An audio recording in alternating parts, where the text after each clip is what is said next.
Hello, good afternoon, everyone. We are about to get started. And are all our media partners all set? We appreciate you all coming. And with that, it's my honor to introduce Governor Ned Lamont. Hey, well, thank you, Susan.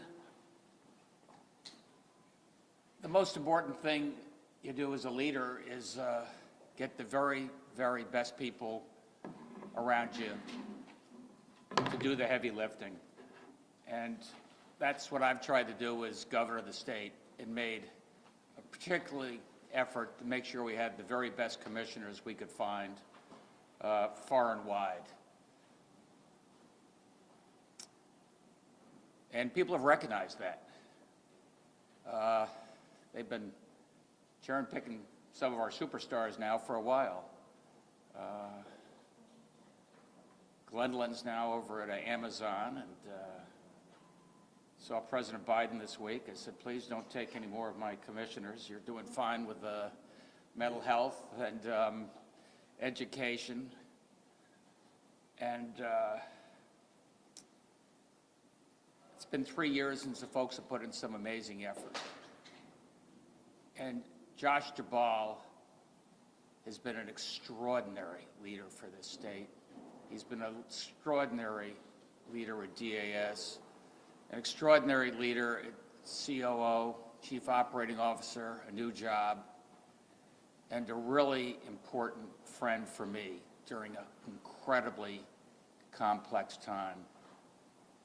And one of the things that makes him so special is he put together an extraordinary team of his own. And that's the mark of a real leader. I was just down in Washington, a lot of people talking about Mark Redmond. We're integrating our technology, getting those old servers out of the closets, moving things up to the cloud, making sure our different departments can talk to each other. And Mark was here before, came out of the private sector, and played a real key role for us. Noel Petra, I think I saw Noel here. Going over, want a hand with that? You know, in terms of construction, making sure people know that we're building things the most efficient, effective way possible, putting together a team he's got to do.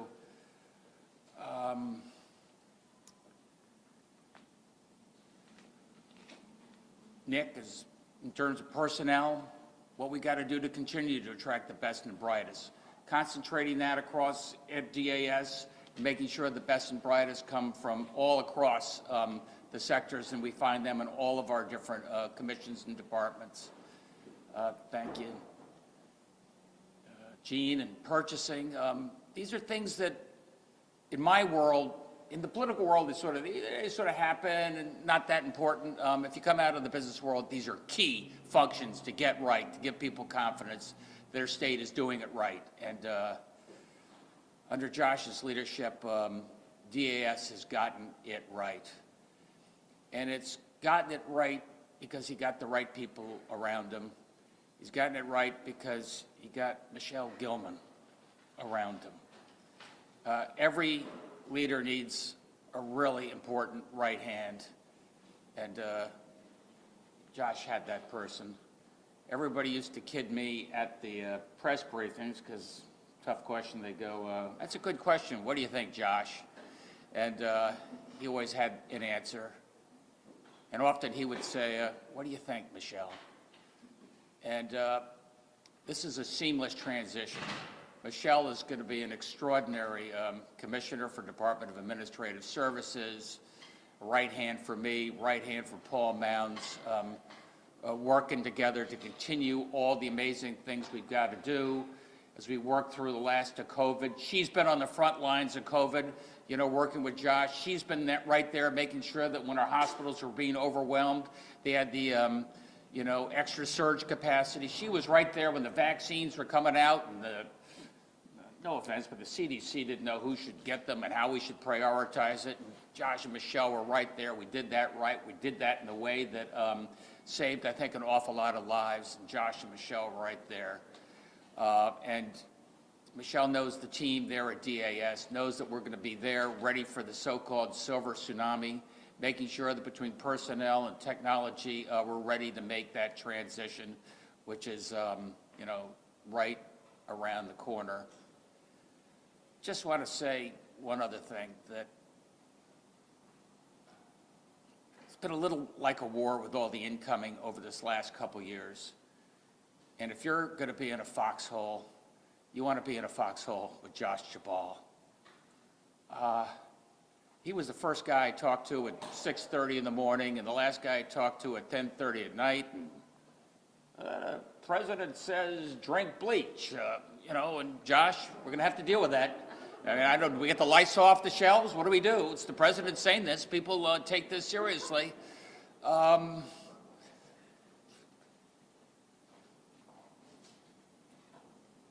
You know, when the testing and the vaccinations and the anxiety and the reopening, you had to get that balance going forward, and Josh was somebody that always had that balance going forward. Josh was already somebody that could talk to all the different players that helped make the right decision a better decision. And, you know, people know that Connecticut did it right, know that Connecticut led with the science, got the stakeholders involved, were hit harder than just about any state in the country. But then each successive wave, we did better. We did better because of the thanks to the people of the state of Connecticut and thanks to the leadership of Josh Duvall. And here we are 2 years later. And he's not going far. I'm really happy about that. He's doing something he loves, which is entrepreneurship and innovation. He'll tell you about it, invited by Yale University.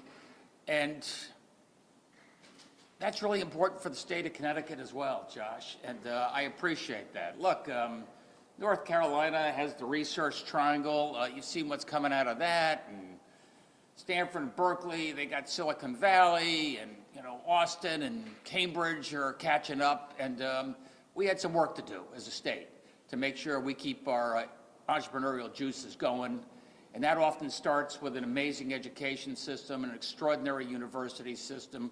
We have one of the best in the world at Yale University, and Josh is going to be making sure that those extraordinary ideas have an innovative aspect to them, have a commercial aspect to them, and what you see at Research Triangle, what you see at Silicon Valley, you're going to see the next generation platform right here in the state of Connecticut, and Josh Duvall has an opportunity to play a key role there.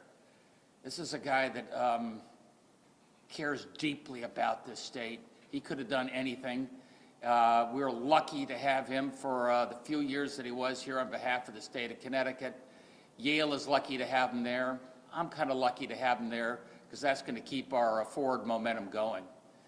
So I want to say, in particular, on behalf of our entire governor's office and from Paul and myself, Josh, we are eternally grateful, and don't be a stranger. I'm still going to be calling you up at 6:30. It's just in my DNA right now. And Michelle, I've never seen somebody so prepared to step up as you are, and you can get some calls as well. I'm here to take any questions, but first and foremost, let me reintroduce the Lieutenant Governor. Thank you, Governor. And I'm just so proud to be here along with the governor to say thank you to Josh Duvall for his incredible and truly brilliant leadership during the dark days of COVID. You know, shortly after COVID struck and we realized there was no national stockpile of PPE, Josh and Michelle stepped up in a really big way, competing with 49 other states and every other country in the world to build our stockpile of PPE in our state and to fight the COVID pandemic. And the two of them are a huge reason why we are one of the best tested and best vaccinated states in the country, because they were working with our partners in the healthcare industry, in the private sector, the insurance companies, our healthcare workers, and government to make sure we could fight the pandemic in the most effective way. And by the way, while they were doing that, they were modernizing, making our state's government more transparent, more accountable, and much more efficient, and putting on our state on a path to a much more modern future in terms of our technology. So we are so very grateful for Josh's efforts. You know, the governor and I are Yaleys, and so we understand this draw back to Yale and to New Haven. And let me just say, I know Josh he's a double Yaley. He went there undergrad and also to SOM like the Gov. And Yale is extraordinarily lucky to have him back. But our state is lucky because I know that he's going to help the entrepreneurs who are at Yale, the incredibly smart people who are researching all kinds of cures for diseases and coming up with great products and services that are going to create jobs and make life better, not just in our state, but all over the country. So, Josh, thank you so much. We are really going to miss you. And I'm so proud to be here with my friend, Michelle Gilman, who is at Josh's side at every step of the way, helping to make all of these things happen, to set up testing sites from scratch, to set up mass vaccination sites, to help nursing homes in need, to talk to the myriad of people who called the governor and I and said, hey, I can get you N95 masks, surgical gowns, whatever it was. Michelle was there making it happen. And I know that she will be an incredible leader for DAS because she knows Connecticut government so well. She spent her life in public service helping our state controller before she came to our administration. And I know that she knows the people, she knows the processes, and she has great integrity and is going to serve our state with continued distinction. So I know that we're going to be in great hands, and it is now my incredible pleasure to introduce Josh Duvall.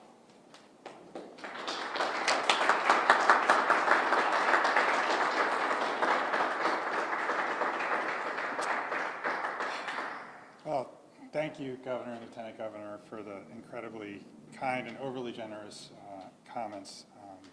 I think more than anything, thank you for the invitation, along with Paul, to join this administration over 3 years ago. It's an incredible honor to serve with you and under you and with the rest of our team. And more generally, I think, thank you for welcoming in people into our leadership roles in our administration who don't come from state government, have kind of non-traditional backgrounds to really bring a robust set of experiences and skills. And I think that's served our state well, and I appreciate your vision in that regard. And I also want to just, Governor, thank you for being such a great boss. I think everybody hopes to have a boss who, helps set the vision and the direction and is willing to take the tough decisions when they need to be made, but really empowers his people to go out and take risks and try to change things for the better, and then has their back if things don't go perfectly. You've been that kind of boss day in and day out, and not just with me, but I know all of our commissioners, all of our leaders, and I think so much of the progress we've made as a state is because of your management style and your leadership style that has really helped lead this state through some very, very challenging times over the last couple of years. I also want to say a very personal thank you to Paul Mounds, Governor's Chief of Staff. that foxhole that the governor was talking about before. There's no one I would rather have been down in there with than Paul Mounds. You know, he's been instrumental in helping to teach me how to get things done in Hartford. I'm thrilled that I'll be able to continue to call him a friend for years to come. Also, a huge thank you to the DAS leadership team, kind of arrayed around the back here, including Andrea Barton-Reeves, who's an honorary member of the DAS leadership team since we incubated the paid leave authority upstairs.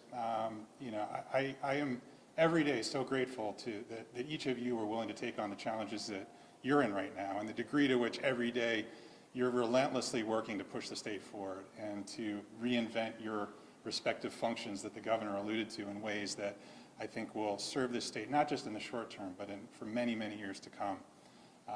And also, in many cases, set a national example for what state government can do. And so I've been just incredibly honored to be able to work alongside you each and every day, and so grateful for having had that opportunity. And then just finally, I want to say a broader thank you to all the rest of our commissioners who aren't here, and our other leaders, and all of our people out on the front lines in state government, particularly those people who came forward 2 years ago when COVID was descending on the country and on the state, and kind of rolled up their sleeves and set aside their job descriptions and just said, we're going to do whatever it takes to get the job done and to try to do our level best to lead the state through this unprecedented time. And you know, time and time again, we've seen people rise to the challenge and do just remarkable work over the last couple of years at a time when the people of the state were looking to state government to help them, right? And provide leadership and guidance and provide services they needed to keep themselves and their families safe. And no one was more central to that effort than Michelle Gilman. I remember when, I think I was about 2 weeks in the job, and we were going to hire a deputy COO, and someone had recommended that I interview Michelle, and I called Michelle up, and I asked her if she'd be interested in coming and talking about the job, and she said, sure, where should we meet? And I said, well, you're going to have to come over to the Emergency Operations Center, because that's where we're hanging out these days. It was right around the time the governor had declared a state of emergency. And I'll tell you, most people wouldn't show up for that job interview. Most people would run the other direction. But Michelle went running straight in. And I think the next day she was on the job. And every day since, she has taken on the toughest assignments and the greatest challenges and executed with such incredible skill and grace and excellence.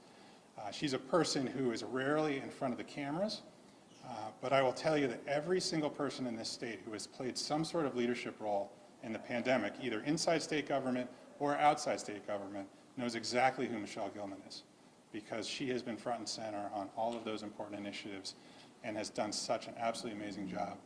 There will never be a shorter learning curve than Michelle taking over this job, because she has been embedded with this team for months and months, and I couldn't be any more proud or happy to hand the DAS commissioner seat over to her. So congratulations, Michelle.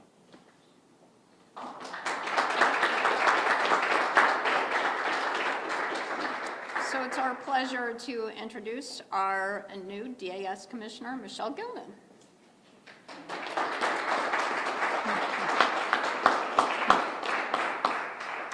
Good afternoon, and thank you so much to all of you for being here. And I also, of course, want to thank the governor and the lieutenant governor for this appointment and for their confidence in me to do the job. And I have to say, of course, thank you to Paul and to Josh, really as my colleagues and my comrades through this journey.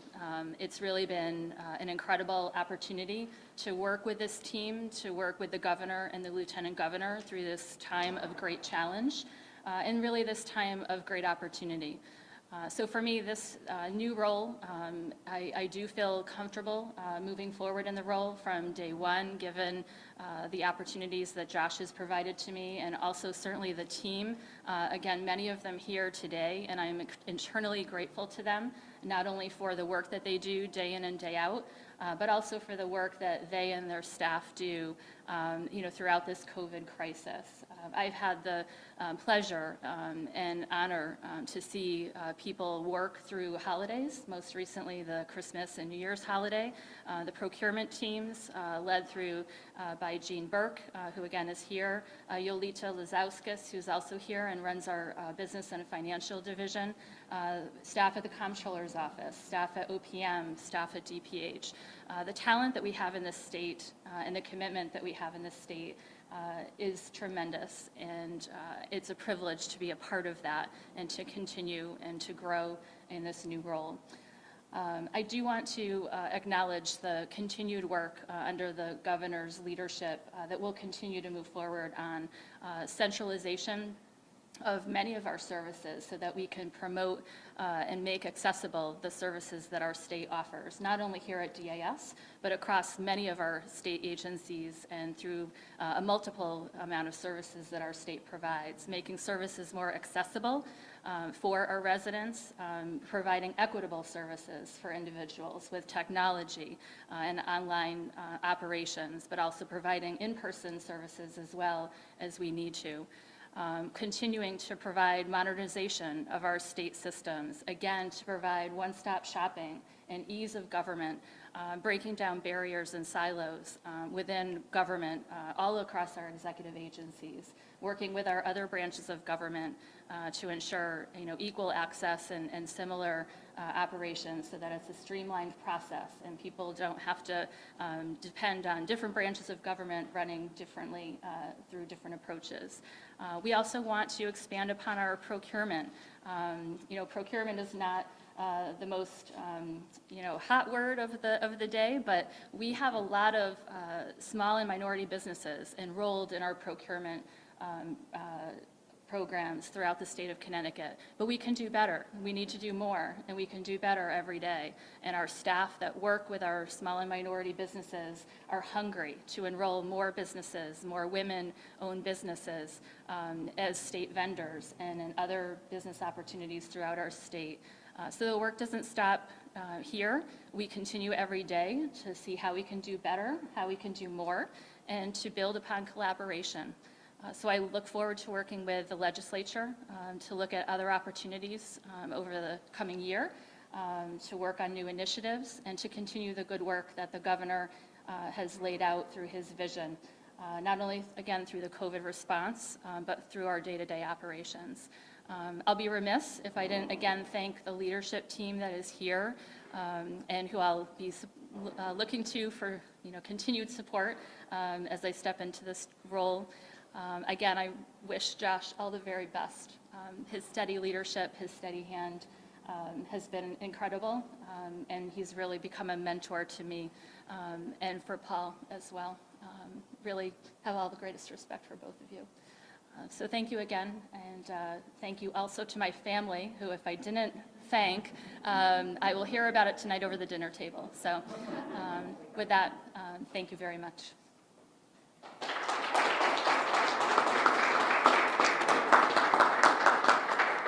We thank all of our media partners for coming, and all these folks will take your questions. So I'm just curious, so Michelle's taking over DAS Commissioner. Are you also the Chief Operating Officer then? What is I know that Josh was the first Chief Operating Officer. No. I was. Oh, you were? Yeah, hey. Sorry. Hey, don't kill me yet. Yes, first and foremost, obviously, with the DAS commissioner position and all the statutory duties, it was the responsibility and first thing that the governor wanted to do was to fill that role. We will be evaluating the next steps as it deals with that position in the coming days and weeks, and we'll be happy to keep you all up to date. But first and foremost was filling in the DAS position role and making sure everyone knows that strong leadership there upon Josh's departure. Josh, can you explain a little bit more about the Yale job? And the governor seems to indicate it's going to be akin to what we see in the Research Triangle and perhaps Kendall Square up in Cambridge about bringing innovation from the academic setting out into the market. So what will that job entail? Sure. So you summarized it well, and the governor obviously did too. It's a new role that Yale's created to help lead its efforts in the area of entrepreneurship and innovation. So there's an enormous amount of remarkably innovative and cutting-edge research going on inside Yale. And this role is intended to help enhance and provide additional supports to the faculty and the students and even people in the broader community to help them take that innovation and launch it out into the world where it can have the greatest impact. And so, this will often take the form of new startup businesses being created in and around New Haven that will create jobs and import talent and capital and help grow the local economy and create opportunities. So it's a really exciting role. It's a community that I was part of prior to my time in state service, and I really look forward to diving back in with them and helping. So why now? They created this job, I think, last fall, and had a search process going on, reached out, and it was something of a dream job for me, I think, for the longer term. And so I started having the discussions with them, and it led to this.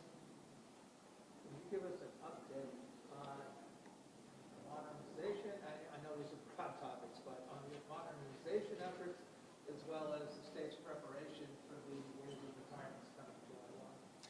Sure. So, one of the things the governor alluded to as well that I think we're all really proud of is that despite the disruptions that COVID caused, our team in the back here continued forging ahead throughout the pandemic on the governor's key initiatives around modernizing our operations, moving more transactions online, centralizing a lot of the business functions of state government to make them more responsive to our agencies, more responsive to the taxpayers. And that work has continued at pace. And so, the governor went around the horn a little bit, but, particularly in the area of technology, we have the state's first IT architecture, which has laid the tracks for years of work that we will do to continue to sunset legacy systems, implement new modern technology, integrate the systems across agencies so we can share data, we can provide a more modern experience for our residents to access the services. That's just one example. I mean, the work, you mentioned personnel, and the work that Nick and his team have done to implement HR centralization has put the state in a position where we are better prepared than ever to address the wave of retirements that's coming.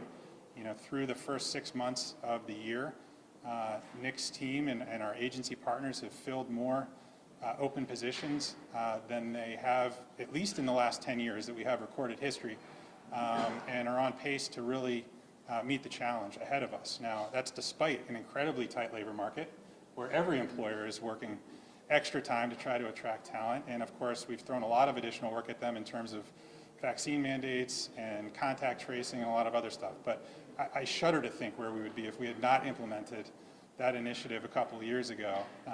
And we are very well positioned to meet the challenges ahead. So I think that the net of it all is that, the strategy the governor laid out, we've got the plans in place, they're in motion. And I know we're incredibly confident that under Michelle's leadership, we're going to continue making progress for years to come. What won't you miss most about state service? Aside from I will not miss you asking me how many Johnson & Johnson vaccine doses were implemented in the last week. Every time I see you, Paul.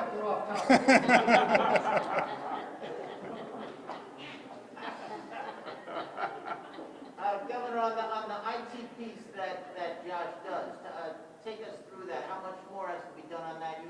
You've spoken about that many times, about the IT piece that he was doing and keeping an eyeball on. How does that go forward? Well, Mark or Josh should be better equipped, but I think we're still getting started.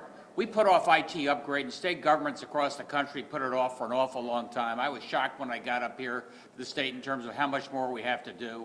Under Mark Redmond's leadership, it's extraordinary what you've seen at DMV, what you've seen in terms of CT.gov, the portals, the ability to do more of these services online, and we're just getting started. As I said, I co-chair with Governor Lee, cybersecurity down in Washington, D.C. We just did a briefing on that. A lot of talk about what we got to do in Connecticut. Connecticut's a bit of a role model. As we get, as I said before, get those servers out of the closet, move things to the cloud, protect that data going forward. So it's a better customer service experience. Our departments can better communicate with each other as well as the customers, and the cyber attackers won't be able to get in. Do you foresee breaking up what Josh was doing? By that I mean assigning somebody on the IT piece, assigning somebody on the retirements, et cetera, or how do you? I don't think so. No? Michelle's going to step in and not miss a beat.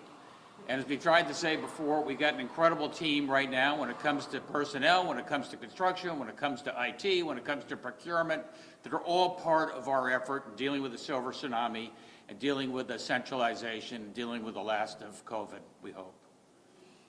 Josh, now that you'll be back in the private sector, would you ever be interested in running for elected office?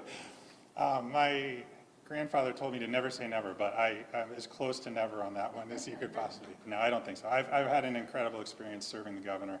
I've also developed an incredible appreciation for how hard his job is, and you know, the degree to which every day is a new challenge coming from every possible direction, and how you have to constantly be making decisions with imperfect information and dynamics that are constantly shifting. And he's done an amazing job. I think we're so incredibly fortunate to have had him as our governor, and hopefully continue to have him as our governor for a long time to come.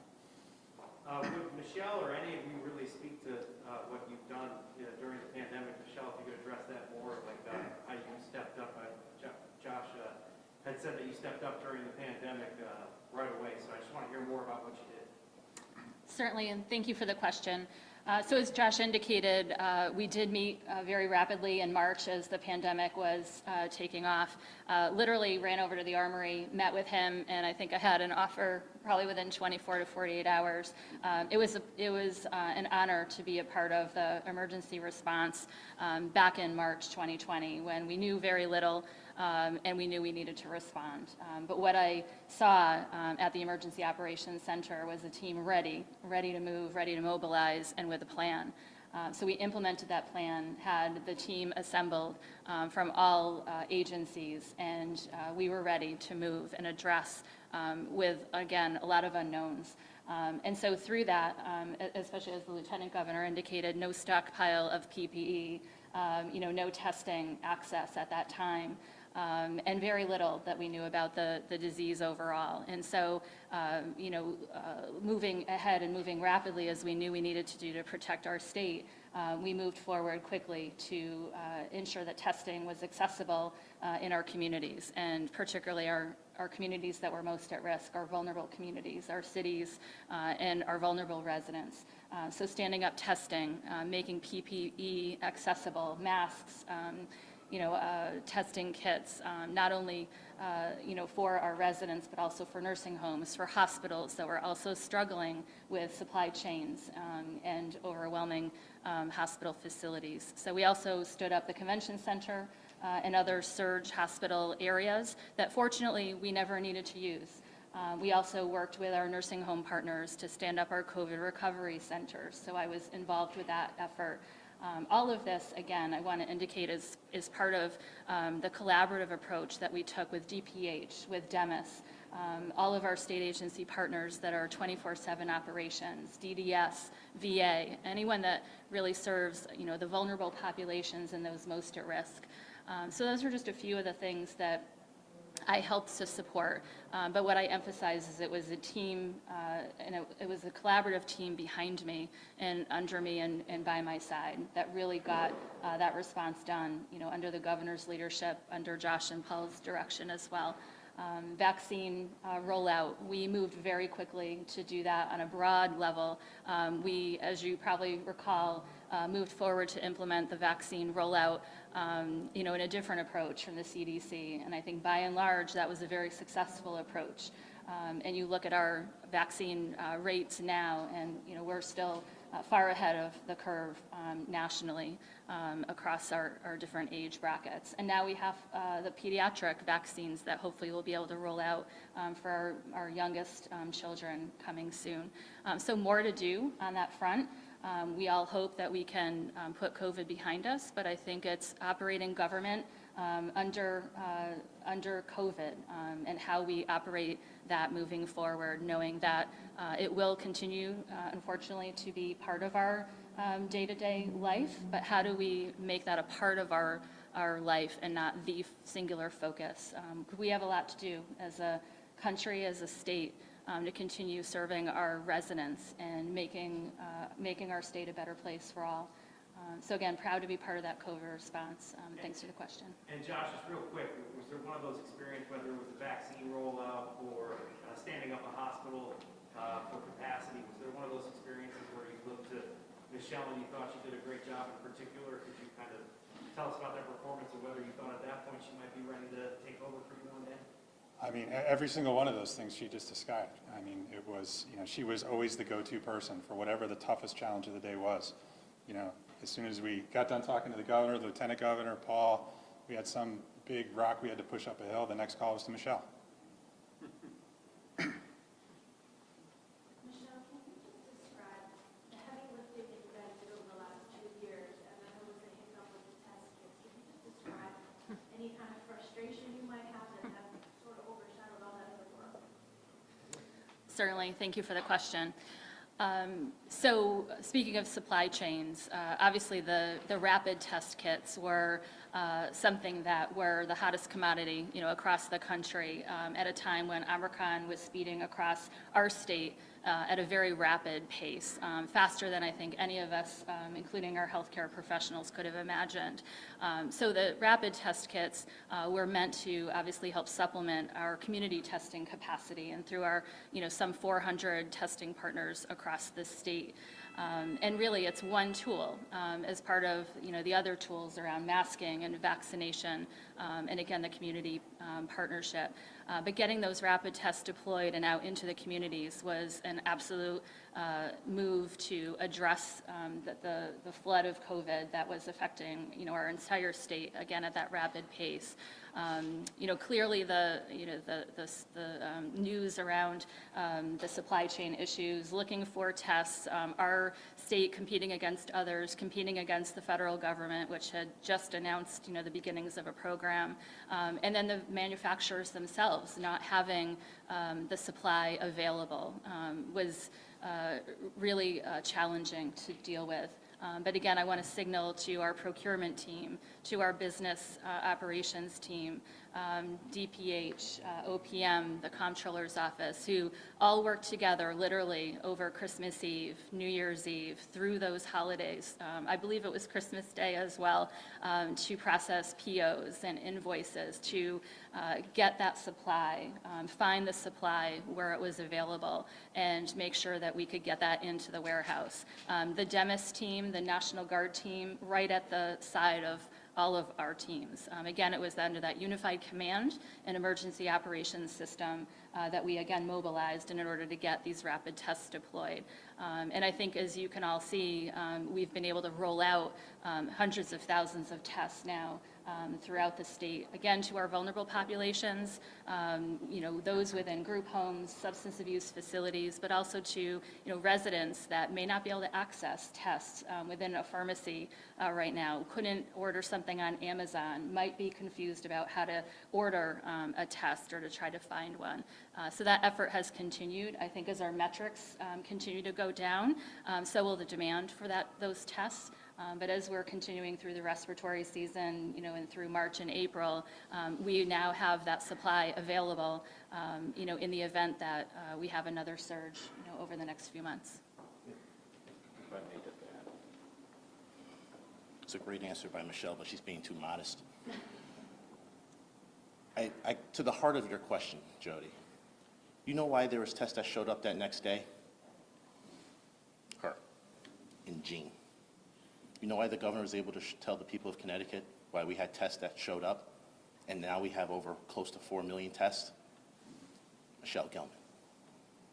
So let's really talk about the heart of what it means to be a state employee and really caring. It's not giving up. There's two other people who were watching the trucks come in at 4 o'clock in the morning. It was Jordan Hardenbaum, who was at the site, and Michelle Gilman and I, watching at 4 a.m. on a Thursday as 600,000 test kits were coming to the state of Connecticut, the first of the first of 4 million. That's the type of leader that we're going to have running really what is the heart of state government, DAS. And Paul, if I could just add one thing, because all of these questions go to, well, what did Josh and Michelle do? And I remember a moment where many of you were there in New Britain, where the National Guard had set up their site, where we had a huge stockpile of PPE, ventilators, surgical gowns, gloves, over several 100,000 square feet, with the National Guard there managing the logistics. And that was in the spring, maybe end of April.